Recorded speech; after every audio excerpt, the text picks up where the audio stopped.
नमस्कार दोस्तों, मैं बलदेव प्रजापति। उत्तर प्रदेश की सियासत में इस समय जो तैयारियां हैं वो कहीं ना कहीं गठबंधन को लेकर है। गठबंधन तभी होता है जब पार्टियां कमजोर होती हैं। सत्ताधारी पार्टी के मुकाबले जब पार्टियां कमजोर होती हैं तभी गठबंधन की बात होती है। मैं बता दूं कि उत्तर प्रदेश में इस समय भारतीय जनता पार्टी जैसे मजबूत पार्टी से अगर टक्कर लेना है, चुनाव में लोहा लेना है, तो ये मान के चलिए कि ऐसे गठबंधन तैयार करना होगा जो जातीय आंकड़े में फिट बैठता हो। चाहे वो समाजवादी पार्टी हो, अकेली चुनाव नहीं लड़ सकती है, ऐसा मैं नहीं कहूंगा। चाहे वो समाजवादी पार्टी हो, अकेले चुनाव लड़कर भारतीय जनता पार्टी को नहीं हरा सकती है। चाहे बसपा सुप्रीमो मायावती अगर ये सोच ले कि अकेले चुनाव लड़कर उत्तर प्रदेश में मैं भारतीय जनता पार्टी को पीछे करके गद्दी पे काबिज पा लूंगी, तो ये बहुत बड़ी भूल है उनकी। वो दौर गया।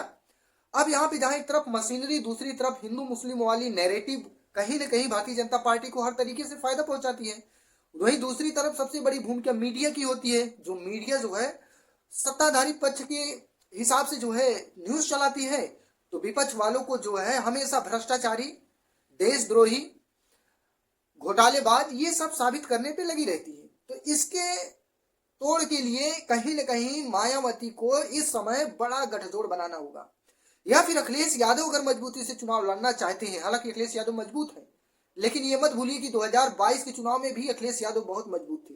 नतीजा क्या हुआ? ध्वस्त हो गया पूरा मामला। सरकार नहीं बन पाए, आधी सीट भी नहीं पाए। सरकार बनने की तो बहुत दूर की बात है। वहीं पे जब फार्मूला आया 2024 में कि पीडीए वाला फार्मूला चला, संविधान बचाने के नाम पे लोग संविधान की किताब को हाथ में लेकर चुनावी भाषण किया करते थे। इसके चलते दलित मुस्लिम खास करके, दलित और मुस्लिम खास करके, और जो अति पिछड़ा तबका है, इन लोगों ने खूब वोट किया। मुस्लिम और दलित ने लगभग 60 से 70% वोट समाजवादी पार्टी गठबंधन को दिया।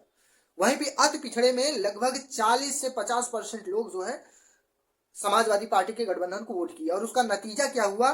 80 सीटों में से आधे से अधिक सीटें गठबंधन जीत गई, यानी कि 43 सीटें अकेली गठबंधन जीत गई। उत्तर प्रदेश में भारतीय जनता पार्टी को बैसाखियों पे लाके खड़ा कर दिया लोकसभा चुनाव में। अब देखिए 2027 का चुनाव आ रहा है, इसमें नई रणनीति तय करनी पड़ेगी। लेकिन मैं जब आज वीडियो बना रहा हूं तो आज बसपा सुप्रीमो मायावती का जन्मदिन है। उसके लिए मैं उनको बहुत बहुत बधाई और शुभकामनाएं देता हूं कि उनकी उम्र और लंबी हो, ताकि बहुजनों की आवाज ज्यादा समय तक बुलंद करती रहे। अब मैं बात कर लेता हूं कि उत्तर प्रदेश में जो इस समय सबसे छोटे दल और सबसे बड़ी चर्चा जो चल रही है, सबसे छोटे दल और सबसे बड़ी चर्चा, मैं ओम प्रकाश राजभर की बात नहीं कर रहा हूं, मैं चंद्रशेखर की बात कर रहा हूं। वो चंद्रशेखर जो पश्चिमी उत्तर प्रदेश में अपना पूरा प्रभाव छोड़ दिए हैं। जहां तक कि जाटों की बात मैं करूं, वहीं पे जयंत चौधरी जो जाटो समाज से थे, वो भारतीय जनता पार्टी में चले गए। और जाटो समाज, मुस्लिम समाज भारतीय जनता पार्टी से इस समय खफा है। क्यों खफा है? क्योंकि वो जाटो, चाहे प्रत्याशी ही क्यों ना भारतीय जनता पार्टी उतार दे जाटो समाज से, लेकिन वोट नहीं करेंगे, ये निश्चित है। वहीं पे चंद्रशेखर आजाद रैली पे रैली लगातार रोड शो कर रहे हैं। पश्चिमी उत्तर प्रदेश के कई ऐसे जिले हैं और वहां पे इतना ज्यादा प्रभाव है, वहां पे चंद्रशेखर आजाद का इतना ज्यादा प्रभाव है कि मान के चलिए चंद्रशेखर आजाद कम से कम 40 से 50 सीटों पर बहुत बड़ा प्रभाव छोड़ने जा रहे हैं। मैं तो यहां तक कि देखा हूं कि जीरो ग्राउंड पे जो रिपोर्टिंग हुई है उसमें जो दलित समाज है, जो बसपा का कोर वोटर माना जाता था, मुस्लिम समाज है, वो जयंत चौधरी को कह रहा है कि मैं उनको देख चुका हूं, मैंने उनको भी वोट किया है, बहन जी को भी वोट किया, समाजवादी पार्टी को भी वोट करके देख चुका हूं। अब चंद्रशेखर आजाद को आजमाने के लिए मैं उनको वोट दूंगा। और चंद्रशेखर आजाद, उम्मीद है कि चंद्रशेखर आजाद सहारनपुर, बिजनौर जैसे पश्चिमी, पूरा पश्चिमी उत्तर प्रदेश में ये माहौल फैल गया है कि वो चंद्रशेखर आजाद उत्तर प्रदेश के जाटो, दलित, गुर्जर, मुसलमानों के लिए काम करेंगे, उनको विश्वास हो गया है। अब वहीं पे जो गठजोड़ की बात आ रही है कि चंद्रशेखर आजाद अकेले चुनाव लड़कर 100 सीट नहीं पार कर सकते, 30 से 40 सीटें वो जीत सकते हैं, नकारा नहीं जा सकता। क्योंकि 2024 का चुनाव लोकसभा का अकेले लड़े, कोई बड़ा नेता उनके प्रचार में नहीं गया, कोई बड़ा नेता, कोई दलित नेता, कोई मुस्लिम नेता नहीं गया उनका प्रचार करने। तब भी वो 1.5 लाख वोट, 1,54,000 वोट के आसपास वोटों से जीत गया, जितने से प्रधानमंत्री नरेंद्र मोदी जीत के आते हैं, जितने वोटों से बड़े बड़े चेहरे राजनैतिक गलियारों में जिनका बहुत बड़ा धाक माना जाता है, वो लोग जो है चुनाव जीत कर आए। तो उत्तर प्रदेश में इस समय कम से कम 30 से 40 सीटें ऐसी है जहां चंद्रशेखर आजाद बहुत बड़ी लीड करेंगे 2027 के चुनाव में। देखिएगा, ये मजाक नहीं है, हकीकत है। आप लोग सुनकर भले चौंक रहे हो, लेकिन ये हकीकत है। अब कुछ लोग कहेंगे छोटी पार्टी इतनी सीटें जीत ही नहीं सकती।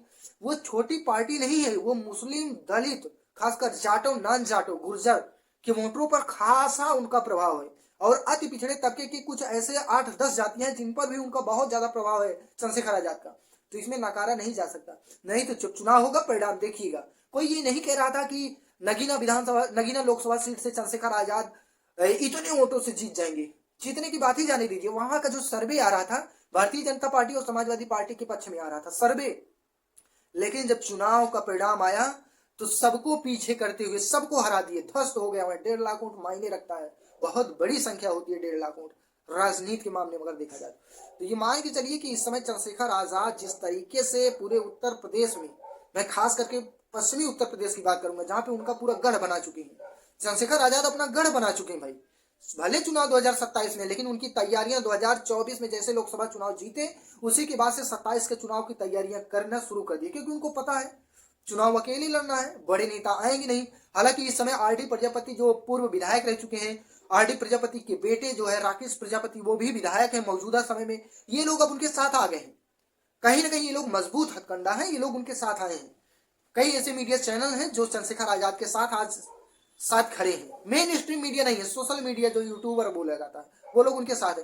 तो कहीं ना कहीं चंद्रशेखर आजाद 2027 के चुनाव में बहुत बड़ा कमाल करेंगे। लेकिन बहन कुमारी मायावती को चाहिए कि आनंद के भरोसे, अगर वो सोच रहे अपने भतीजे आनंद के भरोसे में उत्तर प्रदेश का चुनाव लड़ लूंगी, तो ये बहुत बड़ी गलत फहमी है। मायावती ने अपना उत्तराधिकारी गलत चुना। अगर उनके स्थान पे चंद्रशेखर होते तो बहुत बड़ा होता। देखिए लोग अपना रिलेटिव देखते हैं, जैसे लालू प्रसाद यादव ने तेजस्वी यादव को बना दिया ना, और कांग्रेस ने राहुल गांधी, प्रियंका गांधी को बना दिया। लेकिन अब बात यह है कि अगर वो उस काबिल नहीं है तो उसके स्थान पे कोई दूसरे व्यक्ति को रखो जो उस काबिल है, उनको सेकंड अथॉरिटी दे दो, धीरे धीरे करके उठ जाएंगे। लेकिन अगर जो है अपना उत्तराधिकारी गलत चुनोगी तो गलत परिणाम आएगा, इसमें दो राय नहीं। अब उत्तर प्रदेश में मान के चलिए कि इस समय जो माहौल है वो चंद्रशेखर आजाद के हाथों में है, क्योंकि 84 सीटें रिजर्व सीटें हैं विधानसभा की।